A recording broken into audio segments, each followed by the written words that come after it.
नमस्कार, मी पुरुषोत्तम बेर्डे. पुरुक्रमा या कार्यक्रमात तुमचं स्वागत. रसिक हो, आज आपण पुण्यस्मरण म्हणजे स्मृतिदिन साजरा करणार आहोत प्राध्यापक मधुकर तोरडमल यांचा. लेखक, दिग्दर्शक आणि एक महान अभिनेते, मराठी रंगभूमीवर ज्यांचं खूप मोठं योगदान आहे.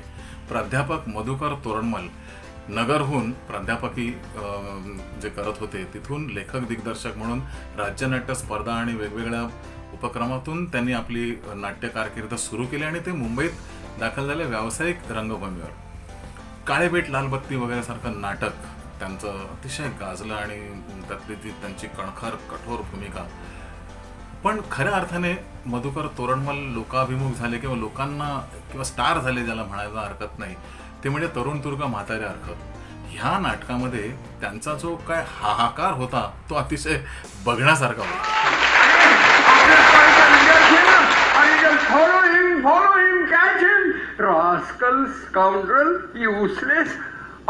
देशपांडे, दिस इज अ रेग्युलर आउटराज हो.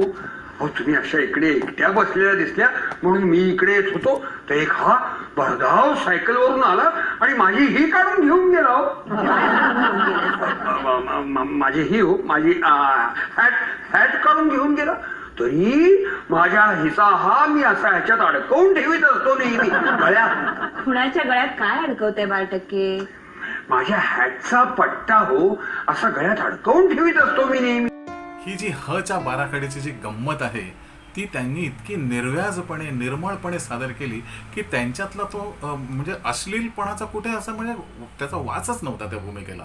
आणि त्यामुळे ते इतकं ॲप्रिशिएट झालं. सर्व थरातले लोक त्या काळामध्ये दादा कोंडकेंचे द्वयार्थी चित्रपट जोरात चालले होते, पण इथे हा जो निखळपणा आहे, हा जो एक सज्जन एका माणसाच्या विस्मृतीतून निर्माण झालेला एक विनोद आहे, त्याची गंमत त्यांनी जी काय आणली होती लिखाणातून, दिग्दर्शनातून आणि त्या सगळ्या सेटअपमधून, ती पाहण्यासारखी होती. आणि मी तेव्हा शाळा कॉलेजमध्ये वगैरे असणार आणि त्यामुळे तो जो तरुण वर्ग त्या काळात त्या नाटकाला जो ओघ मिळाला नाटकाचा, त्याच्यामध्ये मी पण होतो. आणि आम्ही अक्षरशः मधुकर तोरडमलांचे त्यावेळेला फॅन झालो. त्यांच्यापर्यंत पोहोचणं शक्यच नव्हतं, कारण तो काळ असा म्हणजे आम्ही माझी नाट्य कारकिर्द सुरू पण झाली नव्हती तेव्हा. पण मनात कुठेतरी होतं की ही व्यक्ती ही की धमाल आहे. विशेष म्हणजे त्यांच्यामध्ये त्यांच्या चेहऱ्यामध्ये एक जी ठेवण होती ना, जी गमतीशीर होती, त्या भूमिकेला 12%च्या फार योग्य होते. आणि प्राध्यापक 12% म्हणजे कॉलेजमधलं लाईफ त्यांनी जवळून पाहिलं होतं, ते त्याच्यात प्रतीत झालं होतं त्या लेखक आणि दिग्दर्शक म्हणून. आणि तो प्राध्यापक 12% त्याने बेमालून उभा केला होता. त्यावेळेला प्रभाशंकर कवडी म्हणून जे खूप मोठे चित्रकार, कार्टुनिस्ट होते, त्यांची चित्र ज्या चेहऱ्याची ठेवण होती तसंच ठेवण प्राध्यापक मधुकर तोरडमलांची पण होती. आणि त्यामुळे ते जे चेहरा करायचे त्यामध्ये अक्षरशः कार्टून स्टाईल सगळं ते वाटायचं, इतकं गोड सगळं ते होतं. आपण आता नुकतं बघितलं पण ते तोरडमलांबरोबर काम करायची संधी मला पुढे मिळाली जेव्हा मी सिनेमा करायला लागलो. आणि पहिल्यांदा आम्ही एकत्र काम केलं ते म्हणजे हाच सुनबाईचा भाऊ या माझ्या चित्रपटात, जो चित्रपट विक्रम मेहरोत्रा यांनी प्रोड्यूस केला होता आणि विवेक आपटेने त्याचे संवाद लिहिले होते. पटकथा माझीच होती. मूळ कथा त्याची होती बाळ कोलटकरांच्या बायकोचा भाऊ या कथेवर आधारित. लक्ष्मीकांत बेर्डे, मोहन जोशी, नीना कुलकर्णी यांच्या जबरदस्त भूमिका आणि त्यात मधुकर तोरडमल. तात्यासाहेब नमस्कार. अण्णासाहेब, तुमच्या तब्येतीची चौकशी करण्यासाठी आलो. हाच सुनबाईचा भाऊ या सिनेमामध्ये जेव्हा मी करायचं ठरवलं आणि कास्टिंग सुरू होतं, तेव्हा मला तिथे पटकन मामांची म्हणजे मधुकर तोरडमलांची आठवण झाली की ही संधी आहे त्यांच्याबरोबर काम करायची. विवेक आपटेने त्या चित्रपटाचे संवाद लिहिले आणि समीर अटलेची अर्थात फोटोग्राफी माझ्याबरोबर नेहमी काम करणारा, आणि त्यातली सासऱ्याची भूमिका म्हणजे त्याच्यामध्ये अनेक शेड्स होते त्या भूमिकेमध्ये. म्हणजे तो लालची सासरा, पैशासाठी लालच, एक अहंकार त्याच्यामध्ये, आणि एक त्यांच्यामध्ये जी जरब, त्यांच्यातला तो दहशतवाद, तो सुद्धा त्यांनी इतका सुंदर आणला होता. काय अण्णासाहेब, लग्न झालं, लग्न होऊन 6 महिने झाले, पण तुमचा मुलगा काही पैसे घेऊन आला नाही अजून? नाही तात्यासाहेब, भाऊ येईल, नक्की येईल. केव्हा? अहो, आम्ही सुसंस्कृत, प्रतिष्ठित, म्हणून त्यावेळी मुलाला बोहल्यावरून परत नेला नाही. त्यामुळे काय झालं असतं, आमचीच बेआबरू झाली असती. तात्यासाहेब, मुलीला तुमच्या पदरात घातली. आता तिला तुमचीच मुलगी समजा. अहो, ती आमचीच आहे हो. अण्णासाहेब, पैसा काही मला स्वतःसाठी नको होता, तुमच्या मुलीसाठी आणि जावयासाठीच हवा होता. तुम्हाला दिलेला शब्द पाळता आला नाही. आता त्याची फळं तुमच्या मुलीला भोगावी लागली तर दोष मला देऊ नका. म्हणजे घाबरू नका अण्णासाहेब. आम्ही काही तिच्या अंगावर घासले टोचून तिला पेटवून देणार नाही आहोत. आम्हाला हुंडा मान्य नाही, तसा हुंडा बळीही मान्य नाही. पण त्याचं काय अण्णासाहेब, संसारातल्या छोट्या छोट्या गोष्टी असतात, त्यांचा मुलीला त्रास होतो. मी काय म्हणतोय ते लक्षात येतंय ना? तेव्हा आता सूनबाईला इथे आणून सोडलेला आहे. पैसा जमा झाला की तिच्या बरोबरच पाठवा आणि प्रकृतीला जपा. औषध पाणी वेळच्या वेळी घेत चला. बरं आहे, येतो. अण्णा, भूमिकेला आणखी ज्या शेड्स होत्या त्या कथेमध्ये असलेलं, म्हणजे एक त्यातलं दृश्य आहे मोहन जोशी, नीना कुलकर्णी यांच्या बरोबरचं. म्हणजे दबलेला बापाच्या या सगळ्या अशा पद्धतीच्या स्वभावामध्ये दबलेला तो एक मुलगा मोहन जोशीने अतिशय सुंदर उभा केला. आणि ती सून जिचा ती हुंडा देऊ शकलेली नाहीये, तिचा भाऊ परागंदा झालेला आहे, वडील गेलेले आहेत, अशा अवस्थेमध्ये ती घरामध्ये राबणारी. काय ग सुनबाई, उलट्या का होत आहेत? काय भानगड आहे ही? तात्या, भानगड कसली? पित्त झालंय. खोटं साफ खोटं आहे हे. बघ, मला फसवण्याचा प्रयत्न करू नकोस. तात्या, एवढं चिडून ओरडायला काय झालं तुम्हाला? अरे, तुझ्या बायकोला उलट्या होत आहेत आणि तरी मी चिडू नको. उलट्या? तुला दुसरं मूल होता कामा नये असं तुझ्या सासूबाईनी, सावित्रीबाईनी तुला सांगितलं होतं ना? आणि समज तिनं तिचे 75,000 रुपये परत मागितले तर कसे देणार आहेस तू? हातात कटोरा घेऊन रस्त्यात भीक मागत फिरणार आहेस? या सुनबाईच्या बापानं कबूल केल्याप्रमाणे पैसे दिले असते तर मूल व्हायला माझी काही हरकत नव्हती. पण दुर्दैव, आता भोगा.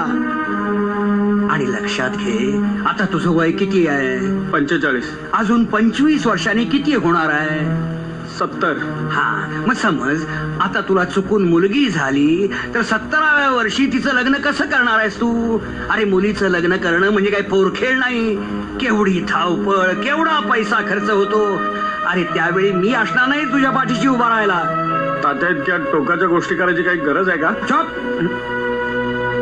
आणि हे बघ, हे प्रकरण पुन्हा उपटणार नाही याचा नीट बंदोबस्त कर.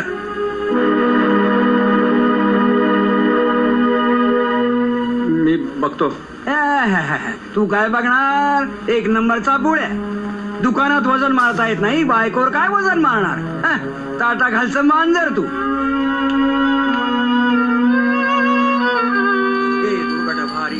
त्यामध्ये एक विनोदी शेड सुद्धा त्याच्यामध्ये, म्हणजे विनोद म्हणजे मुद्दाम विनोद निर्मिती नाहीये, पण त्याच्यात स्वभावाचे ते पैलू आहे ते दाखवण्याचा सुद्धा एक वाव होता या भूमिकेमध्ये. तो तोरणमलांनी अतिशय सुंदर आणला. विशेष म्हणजे लक्ष्मीकांत बेर्डे बरोबरचा त्यांचा जो सीन होता की त्याच्यामध्ये ते अगदी लालची, लोचट अशी पराकोटीची त्यांची ती एक्सप्रेशन्स आहेत आणि ती पैशासाठी आहेत. तो तात्या, चहा. अगं, पण विश्वासला दिलास ना? भाऊ अजून झोपलाय तात्या. अगं, मग उठवायचं नाहीस का? चहा थंड होईल. हो. थांब, मीच देतो.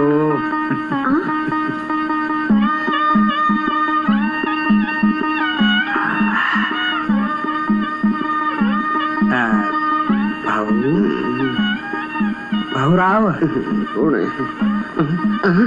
तात्या, तुम्ही? हा, चहा तुम्ही घ्या ना. तुम्ही भाऊ, त्याचं काय? अरे, त्या कुलकर्ण्यानं अजून बॅनर्स तयार करून दिलेले नाहीयेत. 3 दिवसात बॅनर्स तयार व्हायला हवे होतील हो. आणि पण त्याला पैसे नकोत का द्यायला? अरे 2000 रुपये ऍडव्हान्स साठी 4दा येऊन गेला तो. तुम्ही कशाला काळजी करताय तात्या? त्याला मी काल रात्रीच ऍडव्हान्स दिलाय. उद्या संध्याकाळपर्यंत सगळे बॅनर्स लागतील. अरे वा वा वा वा. चला पुढच्या तयारीला लागायला हवं. चला चला.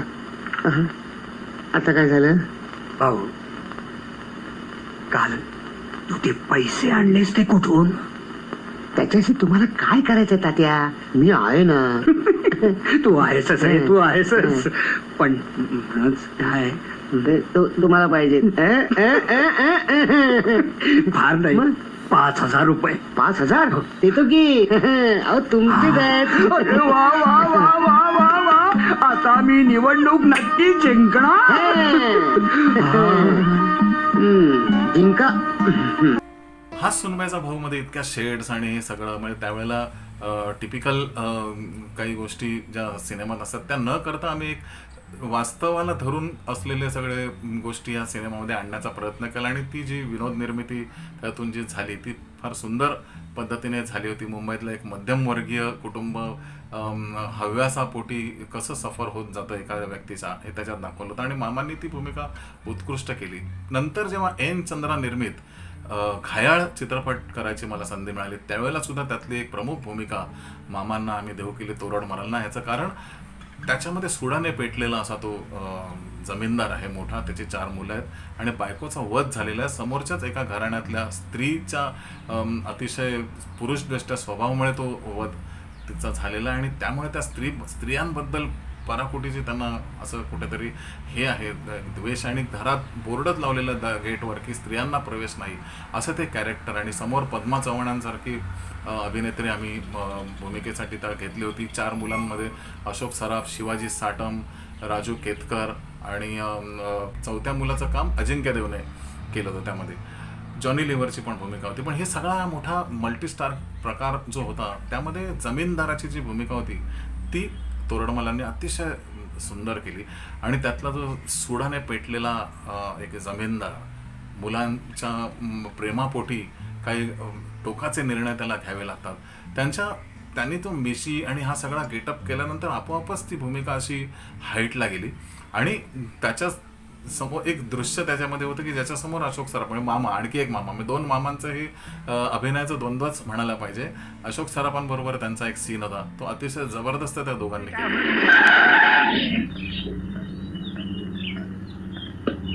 चला लवकर सामान टेम्पो मध्ये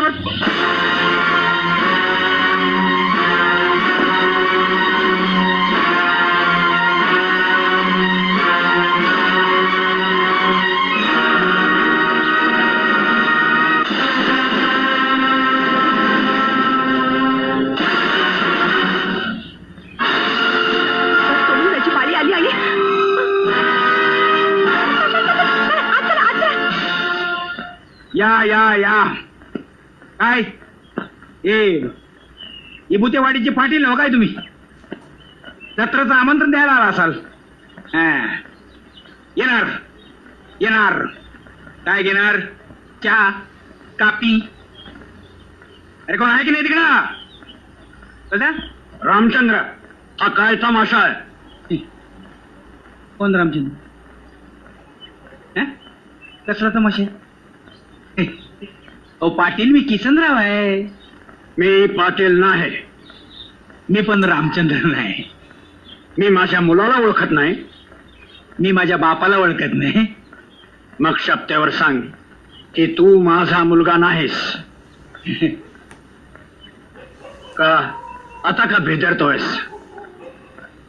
शब्दावर सांगतो तुम्ही माझे कोणी नाहीये. खंडोबाच्या आण घेऊन सांगतो ना तुम्ही माझे कोणी नाहीये. मी तुझा कोणी नाही ना?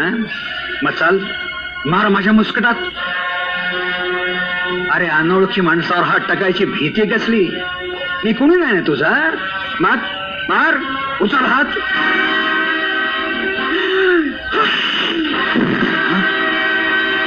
जा तुझ्या वडिलांना माझ्या समोरून घेऊन जा. ते माझे वडील नाहीत पण मला माझ्या वडिलांसारखे आहेत. मी तुझ्यावर हात उघडला त्यांच्यावर हात उघडायला सुद्धा कमी करणार नाही. जा, उगाच माझी परीक्षा घेत बसू नका. जा.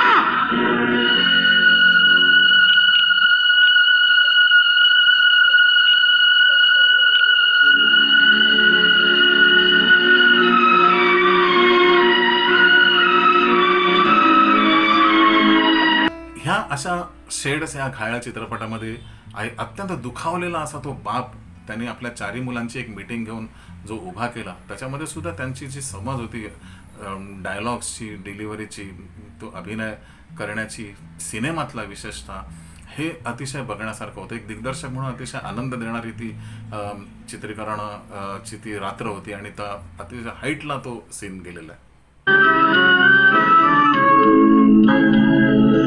आभाळाचा राग गेला, रंग लाल गेला, अंधाराचा पसरला शेला. तुम्ही आम्हाला बोलावलं होतं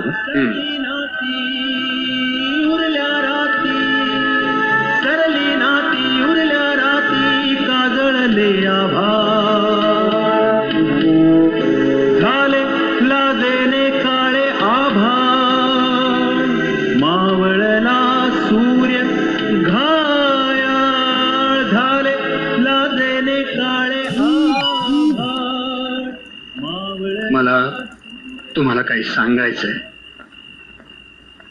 आयुष्यात मी खूप सुखदुःख पाहिली. सुखापेक्षा दुःखच जास्त. तुमची आई गेली, तो घाव जिव्हारी बसला माझ्या. दुःखानं वेळा पिसा झालो मी. त्या नादात आनंदीबाईच्या नवऱ्याला बंदुकीने उडवला मी. यासाठी 14 वर्ष तुरुंगात खिसपत पडलो. 14 वर्ष तुम्ही अनाथासारखे वाढलात रे.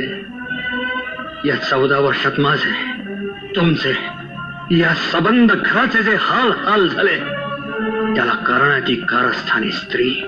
तिच्यामुळे मी सबंध स्त्री जातीचा तिरस्कार करायला लागलो. दारावर पाठी लावली. या घरात स्त्रियांना प्रवेश नाही. तुमच्यावरही लग्न न करण्याचं बंधन घातलं. आजपर्यंत तुम्ही ते पाळलं,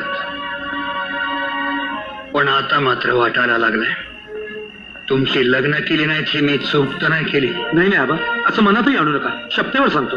तुला काय वाटतंय अर्जुन? असं कोण म्हणते आबा? तुम्ही फक्त नाव सांगा. रामचंद्र, तुला भलतच काय माझ्यासारखा ब्रह्मचारी आणि लग्न? अजित, आजपर्यंत तरी आम्हाला असं कधीच नाही वाटलं आबा. म्हणजे यापुढे वाटेल? नाही नाही, मला असं नव्हतं म्हणायचं आबा. मला म्हणायचंय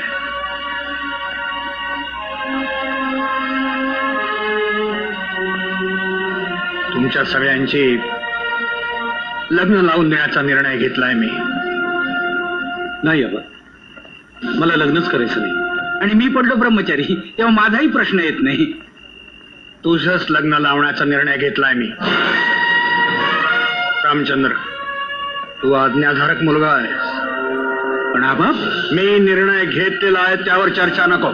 जातो मी. त्यानंतर मी जो जमलं सिनेमा केला होता सतीश कुलकर्णींचा, त्याच्यामध्ये सुद्धा तोरडमलांची भूमिका होती. त्यावेळेला काही निर्माते असे होते की ज्यांना मधुकर तोरडमल आपल्या सिनेमात असायलाच हवे असायचे. सिनेमामध्ये ते जेव्हा आले तेव्हा निर्मात्यांचा हट्ट, दिग्दर्शकांच्या हट्टापोटी आले. स्वतःहून कधी कोणाला त्यांनी मार्केटिंग केलेलं नाही. हा एका दृष्टीने खूप मोठा तोटा आहे खरं बघायला गेलं तर. ते खूप मोठमोठ्या भूमिकांमध्ये दिसले असते कदाचित. सिंहासनमध्ये जब्बार पटेलांच्या अतिशय सुंदर भूमिका त्यांची आजही पाहायला मिळते. चित्रपटाच्या रूपाने आज आपल्यामध्ये ते एवढा मोठा अभिनेता पाहायला मिळतो आज आपल्याला. पण तो नाटकं त्या काळात ज्यांनी पाहिली ते खरंच नशीबवान. इतका सुंदर नगरमधल्या एका महाविद्यालयातून प्रोफेसर म्हणून काम करून ते नंतर मुंबईत आले आणि आपलं करिअर त्याने उभं केलं आणि तरुण तुर्कामध्ये ते प्रसिद्ध झाले. मामांची आज त्यांच्या ह्याच्यामध्ये पुण्यतिथीच्या निमित्ताने मला आठवण झाली. माझ्या सिनेमात 3 वेगवेगळ्या भूमिका, म्हणजे just for the sake of acting त्या नव्हत्या. तर असे हे मधुकर तोरडमल, प्राध्यापक मधुकर तोरडमल आणि सगळ्यांचे मामा तोरडमल यांची आज 24 जुलैला आपण आठवण काढणं, मला असं वाटतं की मला त्याच्यामध्ये खूप आनंद एवढ्यासाठी झाला की एवढ्या मोठ्या नटाबरोबर काम करायची दिग्दर्शक म्हणून मला संधी मिळाली आणि तिचं सोनं मला करता आलं आणि आज त्याचं डॉक्युमेंटेशन आपल्याला पाहायला मिळतं. परत भेटूया आपण पुरुक्रमामध्ये आणि आणखी कुठच्या तरी दिग्गज अभिनेत्याची आठवण आपण काढू ह्या माध्यमातून. धन्यवाद.